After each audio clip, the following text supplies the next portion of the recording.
What you see is what you get. And what you hear, that's a whole different story. Sometimes your picture's 1 in a million amazing, but your dialogue, it ain't so pretty. Thinking creatively, there's a lot of options in how you can fix poor audio. Sometimes the only option, though, isn't even a fix. It's to replace the audio outright. This week, we're going to look at how you can dub your dialogue in the edit bay to get a clean lip sync. ADR, post-sync, dubbing, or looping. Whatever sounds good to you. We're cutting class.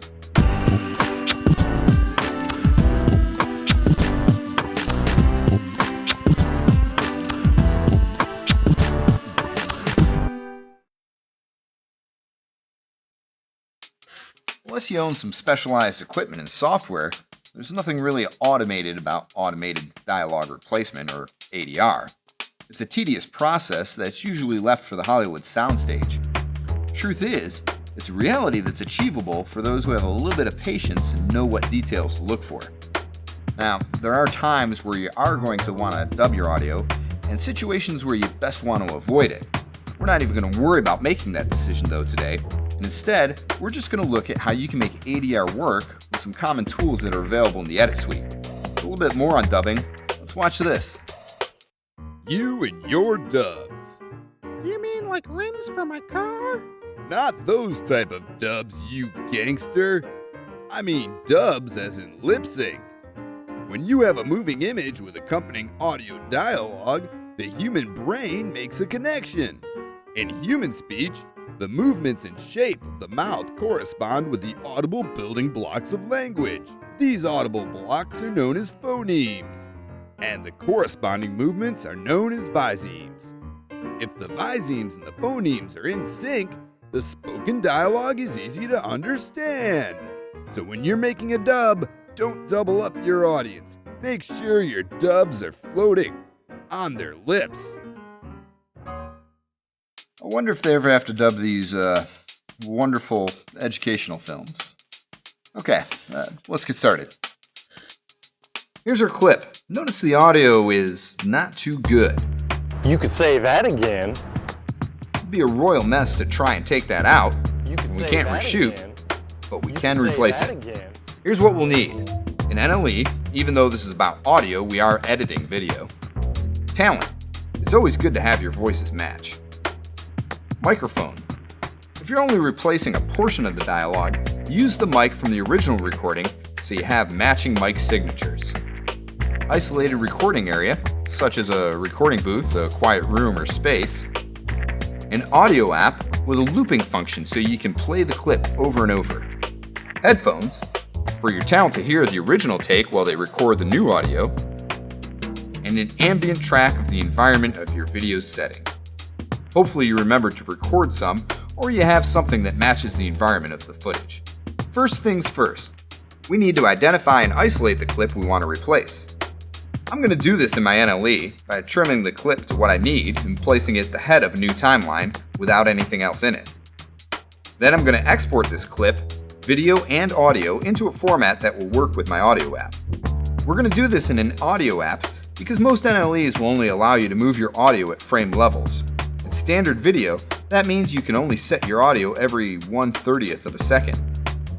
To get an accurate and believable lip sync, we'll need to make adjustments at the sub-frame level. Audio apps will allow us to adjust our audio at anywhere from 1/44,000th to 1/124th of a second, giving us the leeway we need to properly sync up our audio. Have your audio app set up in your isolated recording area. You don't want to have unnecessary sounds coming into your recording. Bring the exported clip into your audio app and have it set up to loop with the audio playing through the headphones while you record. Have your talent listen to the looping audio while they deliver the needed lines, trying to match the audio in timing, enunciation, pronunciation, and inflection. I can't stress this enough. Even if your timing is spot on and your EQ is perfectly matched, your dub's not going to be believable if it doesn't carry the same emotion and voice as your talent's expression in the take. I found it's good to have your talent practice through several times before you begin to record. When you do start to record, give yourself multiple takes that you feel really nail it.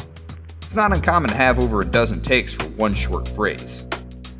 Once you have all of your takes recorded and cut into separate takes, line them up, each on a different track. I like to place the original dialogue clip on the top track and leave my next track open. Roughly line up the waveforms of each take with the waveform of the original clip. Isolate and play one of your takes through with the original video.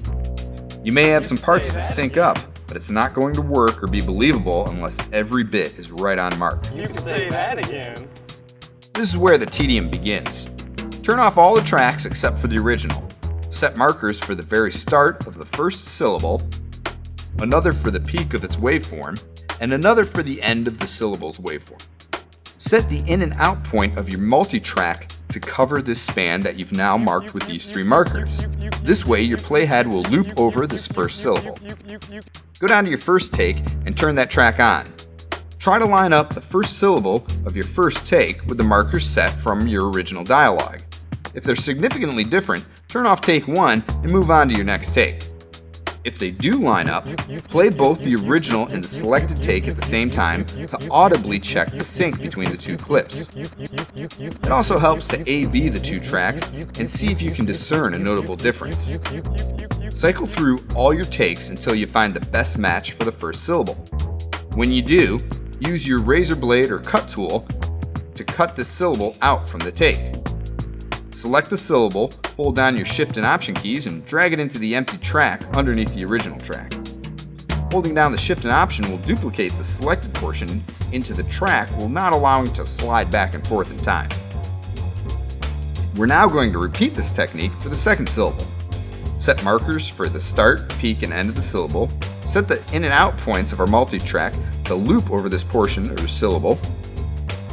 Go through your different takes, aligning the second syllable to the new markers. A/B the original with our recorded takes. Choose the best take based on timing, tone, pronunciation, and inflection. Isolate the syllable from the take by cutting it, and duplicate it into the track that will be used to mix down. We'll repeat this process until we have our full statement recreated from our different takes. The majority of the tedium is complete, but we still have some tweaks to do before we're finished. First, I'm going to go through and check the levels of each clip on my mixdown dialogue track. I want these to be even so it sounds like a natural flow of dialogue. Next, I'm going to listen to my track to make sure there are no unnecessary pops that are a result of having multiple cut clips. If I have to, I'm going to crossfade these clips.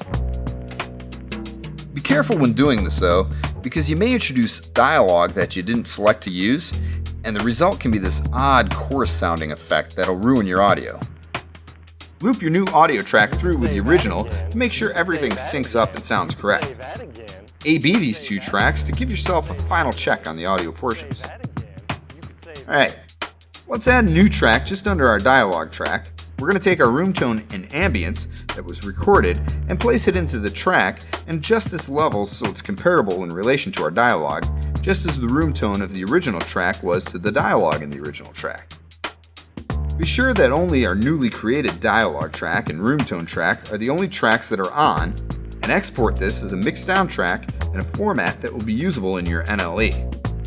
Let's bring this track into our NLE and place it in our sequence that contains our original clip, the one that we exported for dubbing. Unlock the original audio from the video and select the new audio as well as our video clip and lock these 2 together. Let's delete the original audio and play back the sequence. You could say that again. Who'd have thunk it? ADR on the desktop. You could say that again. This is a technique that can save you in a pinch. Now, if you're more familiar with the video side of the edit bay, give it a try just as an exercise. It'll give you a greater understanding of your audio tools and a much deeper appreciation of the work of audio engineers and the miracles that they perform. Now, with that being said, whether it was said right here or over in the sound booth, we'll see you next time. You could say that again.